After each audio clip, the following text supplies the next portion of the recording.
Good morning, students. Today we are going to revise the topic units and measurements. Firstly, we define a physical quantity. Any physical quantity which can be measured directly or indirectly is called a physical quantity. Then types of physical quantities. There are two types of physical quantities. First one is fundamental quantities.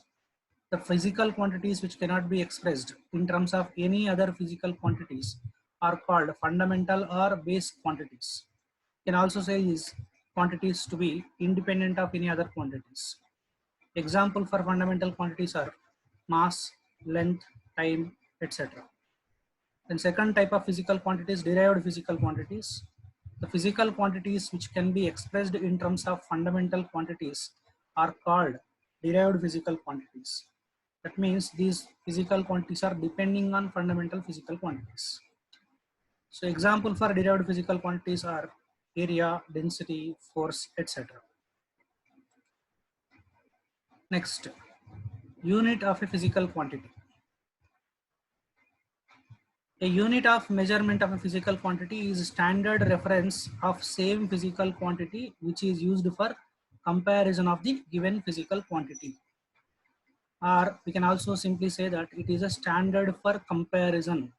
It is a standard for comparison. Whichever quantity you want to measure, for that we need a standard to compare with. That standard is called as unit. And there are two types of units: fundamental unit, derived unit. Fundamental units are the units used to measure the fundamental physical quantities. Example, for mass we have kilogram, for length we have meter. And derived units are the units used to measure derived physical quantities. So for example, meter square for area, meter per second for speed, etc. Then system of units. There are four systems of units in use. First one is FPS system. This is also known as British system. In this system, the units of length, mass, and time are foot, pound, and second respectively. That means in this system, any quantity can be expressed using this length, mass, and time only, and the units of them will be in terms of foot, pound, and second respectively. Then second system is CGS system, and in this system, the units of length, mass, and time are centimeter, gram, and second respectively. Then third system is MK system, which is also known as metric system. In this system, the units of length, mass, and time are meter, kilogram, and second respectively. Then the fourth system is International System of Units, famously known as SI system. And in this SI system, there are 7 fundamental units and 2 supplementary units. That means any physical quantities can be expressed using these 7 fundamental physical quantities and 2 supplementary physical quantities. And the following table is displaying all the fundamental quantities in SI system. The quantity, unit, and symbol we can see here. First physical quantity is length. Its SI unit is meter and it is shown with symbol small m. Second one, mass, SI unit kilogram, symbol kg. Next, time, SI unit second, symbol s. Electric current, SI unit ampere and shown as capital A. Thermodynamic temperature, SI unit Kelvin and represented by capital K. Amount of substance, SI unit is mole, written as mole. Luminous intensity, SI unit candela, represented as CD. Then the two supplementary physical quantities are plane angle and solid angle. Plane angle has SI unit of radian, solid angle has SI unit of steradian. And here, while using this SI units for expressing the measured values, sometimes we may have the measured value to be more than this standard value or less than this standard value. So depending on that, we will have some standard SI prefixes. For each power of 10, there is a defined prefix and symbol. You can see here, power of 10, prefix and symbol. So 10 power 18 is called exa and is shown as capital E. 10 power 15 will be called as peta and shown by capital P. So 10 power 12 is having prefix tera and is denoted by capital T, and 10 power 9 is having prefix giga and represented as capital G. 10 power 6 is having prefix mega and represented as capital M. 10 power 3 has prefix kilo and written as K. 10 power 2 hecto and represented as small h, and 10 power 1 deca D. That means all these prefixes will be used for the quantities which are multiples of SI values. That means suppose if I have 10 power 6 kilogram, then I will write it as 10 power 6 kilogram is 10 power mega kilogram. 10 power 6 mega kilogram. Now suppose if the time is 10 power 9 seconds, I can write it as it is gigasecond. 1 gigasecond.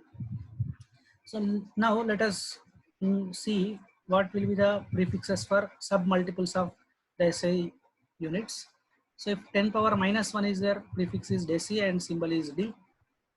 10 power minus 2, prefix centi and represented as C.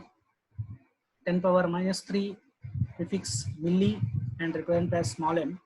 10 power minus 6, micro is represented with the Greek letter mu.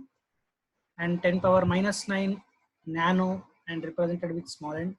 10 power minus 12 pico represented as small p. 10 power minus 15 femto represented as small f. 10 power minus 18 atto represented as k. So here suppose for example if we have a distance of 10 power minus 15 meter, that we can call as 1 femtometer, and it is also known as Fermi. And if the distance is, suppose if thickness of a sheet is 10 power minus 6 meter, then it is said to be having thickness of 1 micrometer, or as special name is there as micron. Next, apart from these SI units or standard units, we also use some practical units. Sometimes it is convenient to express a different unit other than these SI units. So such units are listed here. Some other units of length here. 1 angstrom. 1 angstrom generally used in subatomic scale, which is equal to 10 power minus 10 meter or 10 power minus 8 centimeter. 1 nanometer, which is 10 power minus 9 meter, 10 power, that is equal to 10 angstrom. 1 Fermi, just now I mentioned. 1 femtometer, which is equal to 10 power minus 15 meter. Then 1 micron is nothing but 10 power minus 6 meter. And then these all are the small units of length. The next ones are large units of length. 1 astronomical unit is generally called as mean distance between sun and earth, and it is equal to 1.5 into 10 power 11 meter. Then 1 light year is equal to the distance traveled by the light at a speed of 3 into 10 power 8 meter per second in 1 year time, which equals 9.5 into 10 power 15 meter. Then 1 parallactic second, or simply 1 parsecond, is equal to 3.26 light years, which is equal to 3.08 into 10 power 16 meter. So these distances, these three distances will be generally used in a measurement of astronomical distances. And then 1 mile is equal to 1.6 kilometer. This is generally used in sports. Like if you see in cricket, they will be mentioning the speeds in miles per hour. So here mile is equal to 1.6 kilometer. Then some other units of mass. 1 quintal is equal to 100 kg, 1 metric ton is equal to 1000 kg, and 1 atomic mass unit is equal to 1.66 into 10 power minus 27 kg. The first two units are used in a measurement of large scale of masses, and this 1 atomic mass unit is a unit used in measurement of atomic and subatomic masses. Then some other units of time. 1 day is equal to 86,400 seconds. 1 year is equal to 3.154 into 10 power 7 seconds. Remember these conversion factors which will be used in your numericals. Next, moving on, we have a very important idea called dimensions. We already learned that all the derived physical quantities can be expressed in terms of fundamental quantities. So when a quantity is expressed in terms of fundamental quantities, it is generally written as product of different powers of fundamental quantities. So now the dimensions of a physical quantity are the powers to which the fundamental quantities are raised to represent the given physical quantity. Means when you are expressing a derived physical quantity using fundamental quantities, we write it as product of different powers of fundamental quantities, and those powers which are written to the fundamental quantities are called as dimensions of physical quantity. For example, here we have acceleration, which is given as velocity by time, and velocity can be expressed as length by time or distance by time. So this can be expressed as length into time power minus 2. So length and time are fundamental physical quantities. So length power 1. So dimension of acceleration is 1 in length and minus 2 in time. And in general, when you're writing the dimensions, we use square brackets around the physical quantities. That's why we are mentioning using the square brackets around a physical quantity. It means that we are dealing with the dimensions of the given quantity.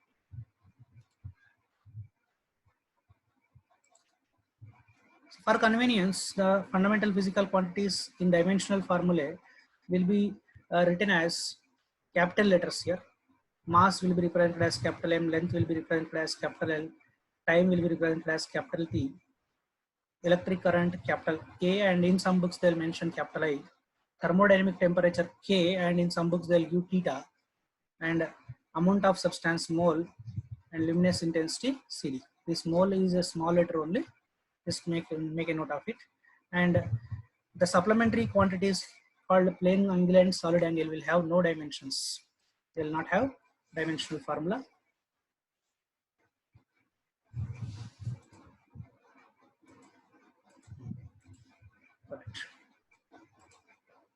Then we have different physical quantities like dimensional constants, dimensionless constants, and dimensional variables and dimensionless variables. In general, we know that constants means the quantities will have fixed values.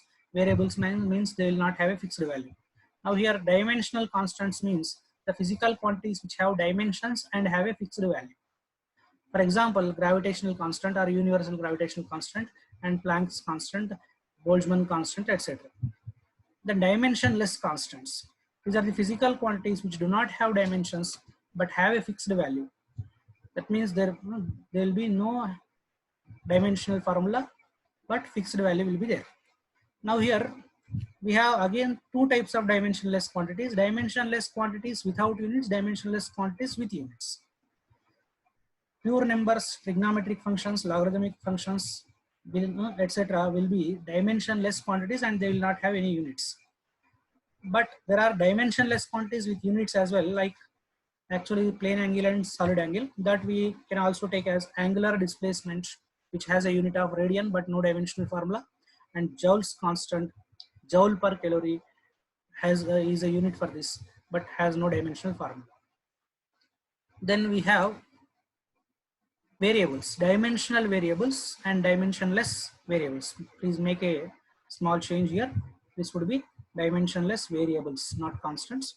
So now dimensional variables are the physical quantities which have dimensions and do not have a fixed value. They don't have dimensions, they don't have fixed value. For example, velocity of body, acceleration of the body, etc. But there are some variables which will have no dimensions and no fixed value. Dimensional variables will have dimensions but no fixed value. Dimensionless variables are the physical quantities which do not have dimensions and do not have a fixed value. For example, specific gravity, refractive index, etc. Then this table will be slightly useful for you in answering some questions. This is list of some physical quantities which are having same dimensional formula. You see these quantities: distance, displacement, radius, wavelength, radius of gyration, distance of closest approach. All of them are having dimensions of length. And decay constant, rate of disintegration are having dimensions of T power minus 1. Latent heat and gravitational potential will have dimensions of L power 2, T power minus 2. And stress, pressure, modulus of elasticity, energy density will have dimensions of m power 1, L power minus 1, T power minus 2. Then wave number, power of a lens, Rydberg constant, propagation constant will have dimensions of L power minus 1. Coefficient of linear expansion, temperature coefficient of resistance will have 0 dimensions in mass, 0 dimensions in length, 0 dimensions in time, but have minus 1 dimensions in temperature. So dimensional formula is m power 0, L power 0, T power 0, K power minus 1. Then specific heat and specific gas constants will have dimension formula L power 2, T power 2, K power minus 1. Next, one of the important concepts, most important concepts in this chapter is the principle of homogeneity. It states that only quantities of same dimensions can be added, subtracted, and equated. That means if you want to add two physical quantities or subtract two physical quantities or equate two physical quantities, they should have same dimensions. To understand this, we take an example. The displacement S of a particle in time t is related as S is equal to alpha plus beta t. Find the dimensions of alpha and beta. So here, if you see carefully, there is a equation equal to symbol between these two. That means here S and alpha should have same dimensions, and alpha and beta t are added together. That means they should also have same dimensions. So using this idea of principle of homogeneity, I'm writing dimensions of S is equal to dimensions of alpha, which is also equal to dimension of beta t. So now, as we know, we have to find alpha and beta's dimensions. So dimensions of alpha is nothing but dimensions of S, which is equal to dimension of length. Then dimension of beta if we want, for that I am taking dimension of beta t is equal to dimension of S. That means dimension of beta is equal to dimension of S divided by dimension of time. That is L by T, or we can have L T power minus 1. So in this way we can use the principle of homogeneity. Then using the dimensional method, what we can do? That is uses of dimensional analysis. We have three important uses of dimensional analysis. One is conversion of one system of units into another system, and second one is checking the correctness of given equation. This we may say as dimensional correctness, and this idea is based on principle of homogeneity. And deriving the equations showing the relation between different physical quantities. That means if you know that a physical quantity is related to some other physical quantity, you can write a equation using dimensional analysis. So first use we are going to discuss is conversion of one system of units into another system. So before going ahead, we should know that whenever in physics, whenever we are measuring a quantity and expressing the result, that would be written as that will be written with a numerical value and a unit, and this product is always constant. That's why we are writing for a given physical quantity, numerical value into unit is constant, or n into u is constant.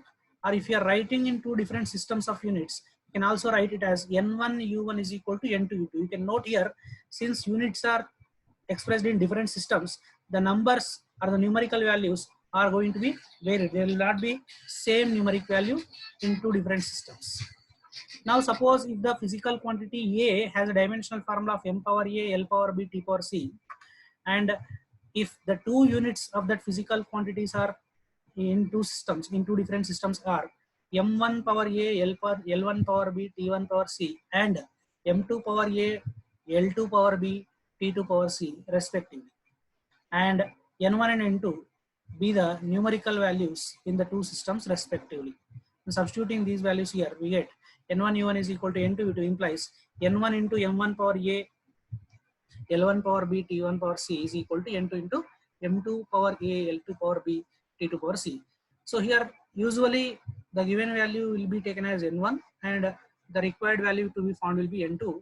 So that we can write from this, we can write the formula for n2 as n2 is equal to n1 into m1 by m2 power A into L1 by L2 power B into T1 by T2 power C. To understand this, we will take an example here.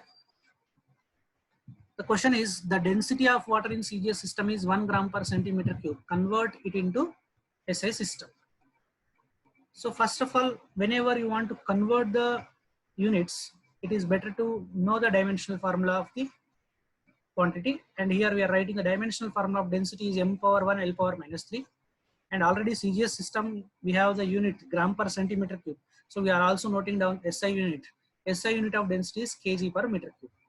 So U1 is gram per centimeter cube, U2 is kg per meter cube. If you write in dimensions, we'll write it as U1, we are taking the equation N1 U1 is equal to N2 U2. There U1 is equal to M1 power 1 L1 power minus 3, and U2 is equal to M2 power 1 L2 power minus 3.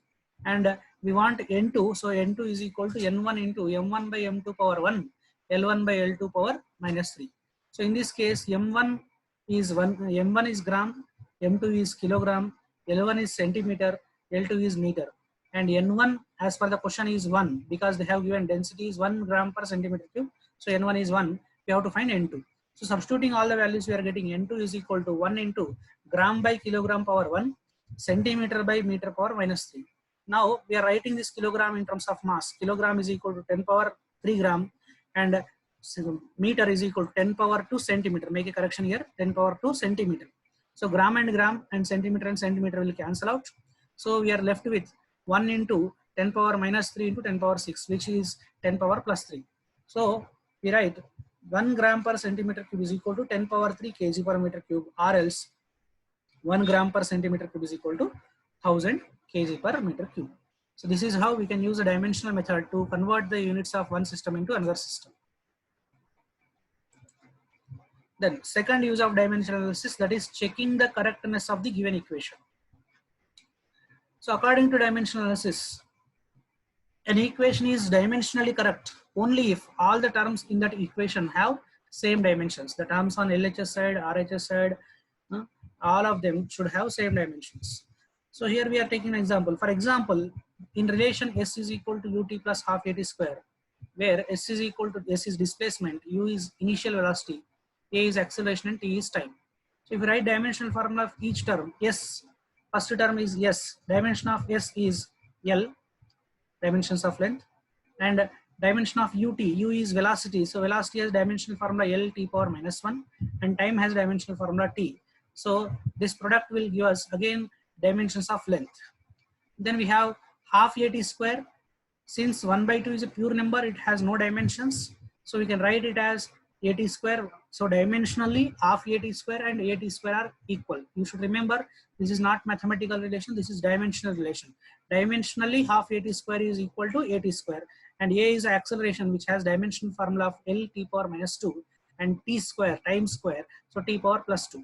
So on multiplying, we are getting the dimensions of length. So here there are 3 terms in this equation. All the 3 terms are having same dimensions, which are dimensions of length. So the equation is dimensionally correct. So here we should note an important point, that a dimensionally correct equation is not necessarily correct, but a dimensionally wrong equation is definitely incorrect. This is one of the drawbacks of dimensional analysis. As you are seeing, the reason for this is, as you are seeing, half at square and at square will have same dimensions. So even if I write this equation as S is equal to ut plus at square and analyze using dimensional method, it will give that the equation is correct since all the terms are having same dimensions. This you should make a note of.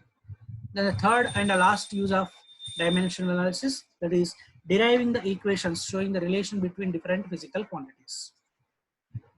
So here, if a physical quantity capital A depends on 3 physical quantities P, Q, and R, and the relation is of product type, then we can write A is proportional to P power X, Q power Y, R power Z. Then you should write the dimensional formula of all these 4 quantities A, P, Q, and R, and then simplify and compare the powers of M, L, and T. Then you can find this X, Y, and Z, and then on substituting in this relation, you can write a formula for A in terms of P, Q, and R. To understand this, we are going to take an example. The example is related to time period of a simple pendulum. So we are taking the time period of simple pendulum capital T depends on length of pendulum capital L and acceleration due to gravity G. So we are writing the relation T is proportional to L power X, G power Y. On removing the proportionality, we are getting a dimensionless constant K. So now if you write dimensions of T must be equal to product of dimension of K, dimension of L power X, dimension of G power Y. So now I am substituting these dimensions of these physical quantities. Time period has dimensional formula of L power 0 T power 1. K is dimensionless, so we are excluding it. Then L, length of the pendulum, has dimension of L power 1. G is acceleration due to gravity, which has dimensional formula L power 1 T power minus 2. So we are getting the equation L power 0 T power 1 is equal to L power 1 power x into L power 1 T power minus 2 whole power y. So on simplifying, you are getting L power 0 T power 1 is equal to L power x plus y into T power minus 2y. Now compare the powers of L and T. We are getting the two relations, x plus y is equal to 0 and minus 2y is equal to 1. So now using these two, we are getting y is equal to minus 1 by 2 and x is equal to 1 by 2. So if we substitute these in this equation, we can write the time period expression as T is equal to K into root of L by G. So this is how we can use dimensional analysis to derive the relation between different physical quantities, provided the relation between them is expressed in the form of a product. Now there are limitations of dimensional analysis or disadvantages of limitation of dimensional analysis. The dimensionless quantities cannot be determined by this method. As we have seen earlier, T is equal to K into root L by G. We have written the value of K cannot be determined using this method.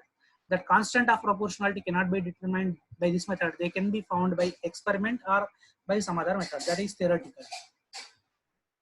Then second disadvantage is this method is not applicable for trigonometric, logarithmic and exponential functions.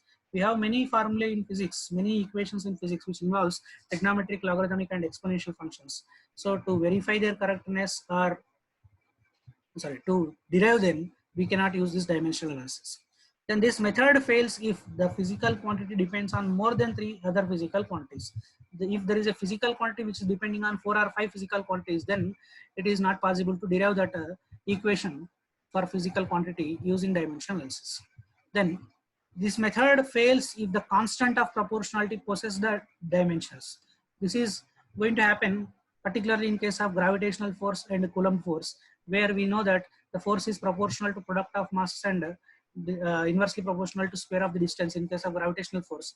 On removing the proportionality, you will get a gravitational constant, which is a proportionality constant, and as we already just now mentioned, it is a dimensional constant. So such equations cannot be derived using this method. Then this method cannot be used to derive the equations containing addition or subtraction of the physical quantities. Just now we have seen an equation, this is equal to ut plus half at square, which is involving sum or addition in the expression. So such equations you cannot derive using dimensional analysis. So these are the limitations of dimensional analysis. Then moving on, we need to learn about errors in measurement. So whenever you make a measurement by comparing the given quantity with a standard quantity, the value you are measuring may be different from the true value or original value. So that uncertainty will be called as error. And there are 3 types of errors usually we calculate. The errors, they are absolute error, relative error or fractional error, and percentage error.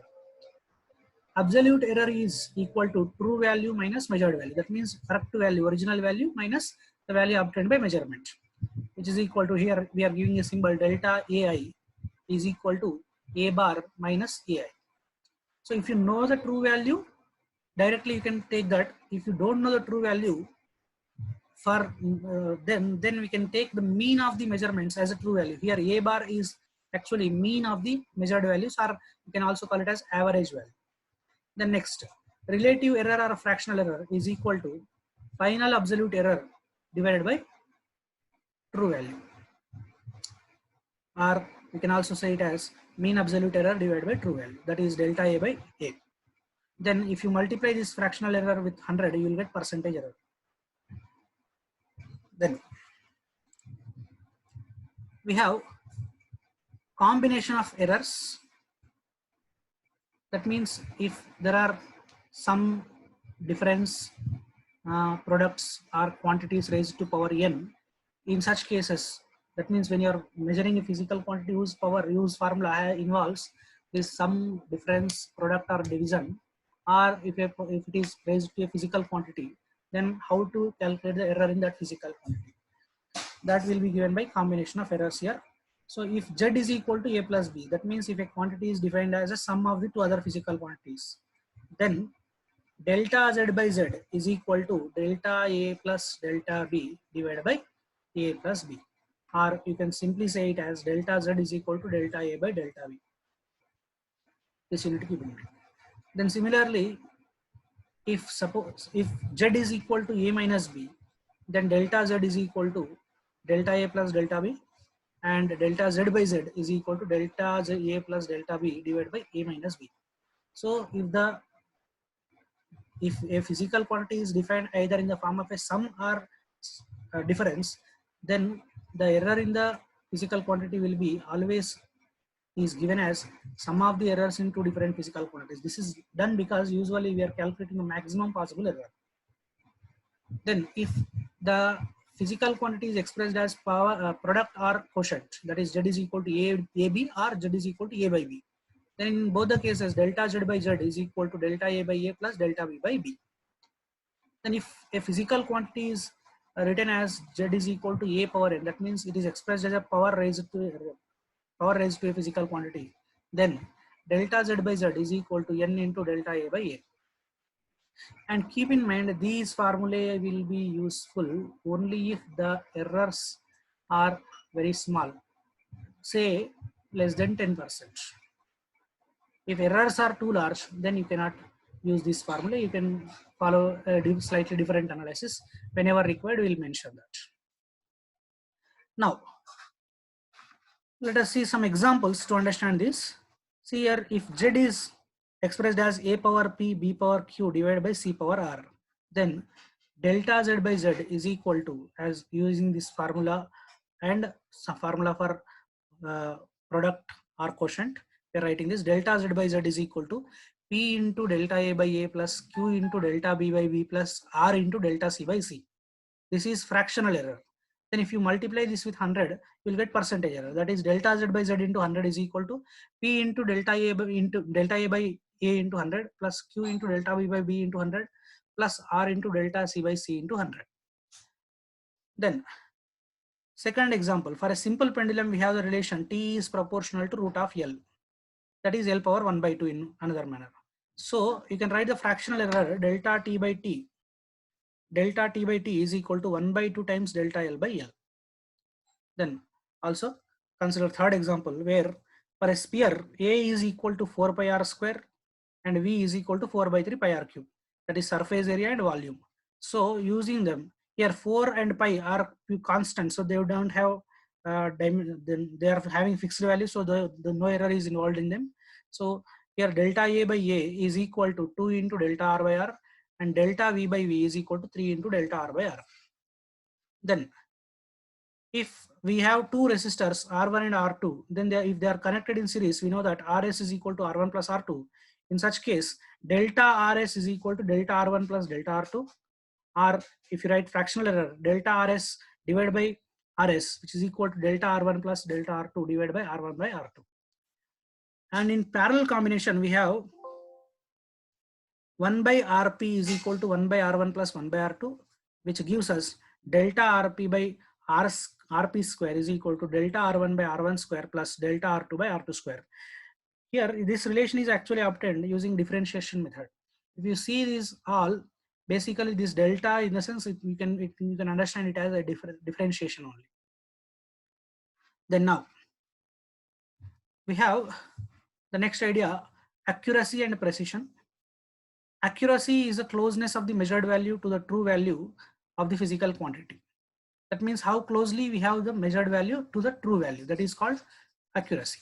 Then precision is the measure of the extent to which the successive measurements of a physical quantity differ from one another. That means when you are doing the measurements number of times, which measurement is to what extent each measurement is done, that we can say using precision.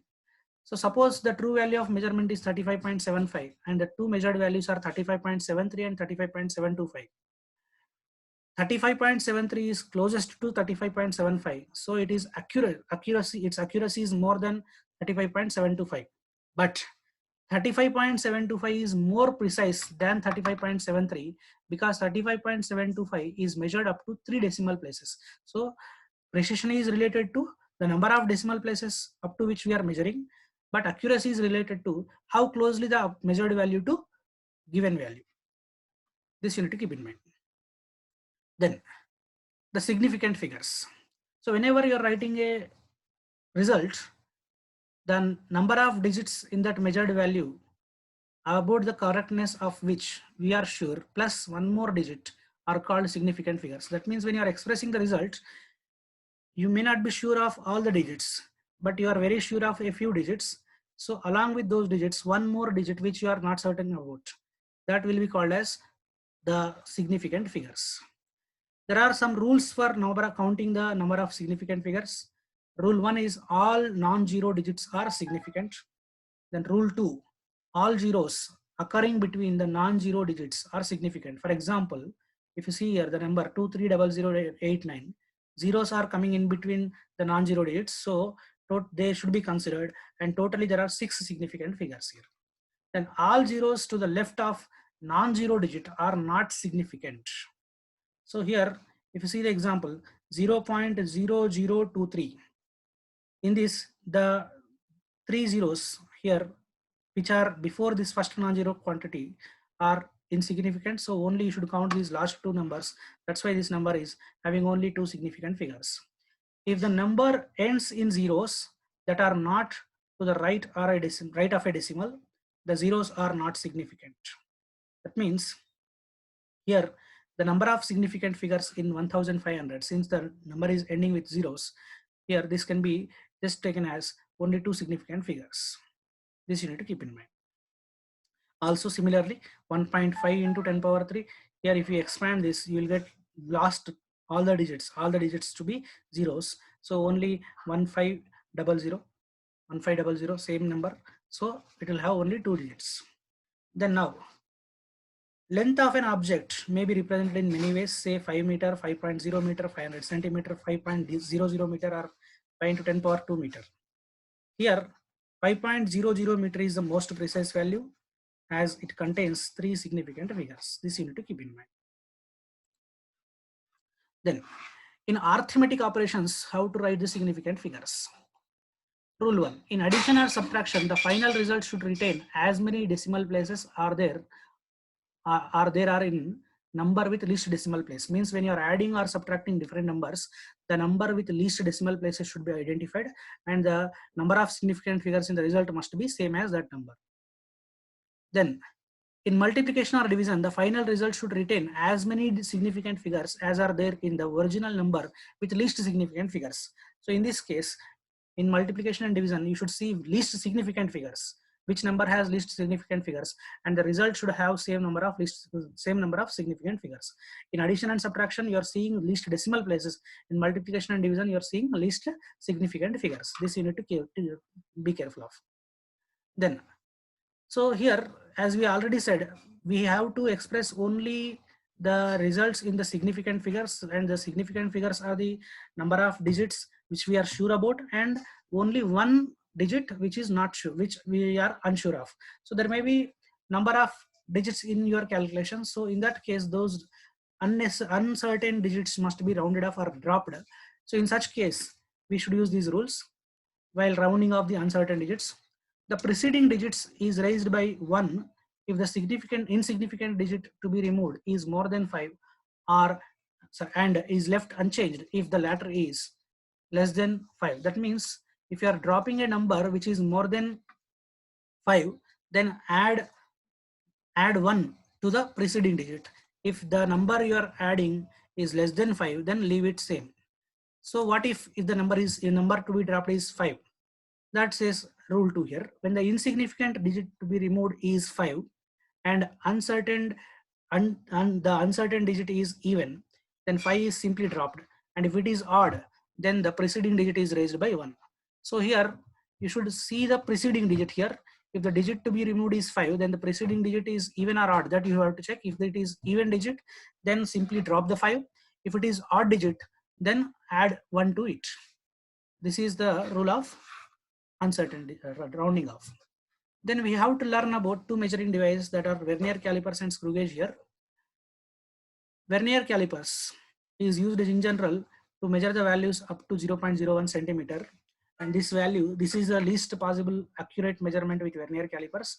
So this is known as least count or vernier constant. It is the smallest distance that can be accurately measured by vernier calipers, and this will be found by the formula least count is equal to value of one main scale division divided by total number of divisions on vernier scale. In general, if we assume that there are only 10 vernier divisions, then here each main scale division is 1 centimeter, that is each main scale division is 1 by 10 centimeter, because here in main scale we have 10 divisions forming 1 centimeter, so one division is 1 by 10 centimeter. So 1 by 10 centimeter divided by 10, that is equal to 1 by 100 centimeter, which will be equal to 0.01 centimeter. And also an alternate formula for finding least count or vernier constant is that we have a value of one main scale division minus value of one vernier scale division. So now suppose if you have one main scale division equal to A units, and if nth division of vernier matches with mth division of main scale, so that means n vernier scale divisions is equal to m main scale divisions. So we are going to write this here. One vernier scale division is equal to m by n into A unit. So use this to find least count. Least count will be equal to A minus m by n into A, or else 1 minus m by n into A. So this also you can use. And here main scale has 2 units. Vernier calipers has two scales. This is main scale, this is vernier scale. And when you are using these vernier calipers to find a value, the formula for finding the total reading, because here we have two scales, one reading will be taken using main scale, one reading will be taken using vernier scale. So we have to combine them using a appropriate formula. That formula is total reading TR is equal to MSR plus CVSD into LC. Here TR is total reading, MSR is main scale reading, CVSD is coinciding vernier scale division, and LC is least count. This you need to keep in mind. Then another measuring device is screw gauge. Here vernier calipers can measure only up to 0.01 centimeter, but least count can be used for measurement of distances up to 0.01 millimeter. So here the least count of the screw gauge is given by the formula pitch divided by total number of divisions on circular scale, and pitch will be equal to distance of one division on main scale, or else distance traveled in one complete rotation of circular scale. So usually it can be either 1 millimeter or 0.5 millimeter. It depends on the screw gauge which is given usually. And there can be screw gauges with total 100 circular scale divisions or 50 circular scale divisions. So in such case, substituting them in least count formula, you're getting pitch 1 millimeter and 100 circular scale divisions gives us least count 0.01 millimeter. If the screw gauge has 0.5 millimeter pitch and 50 circular scale divisions, it also yields the result 0.01 millimeter.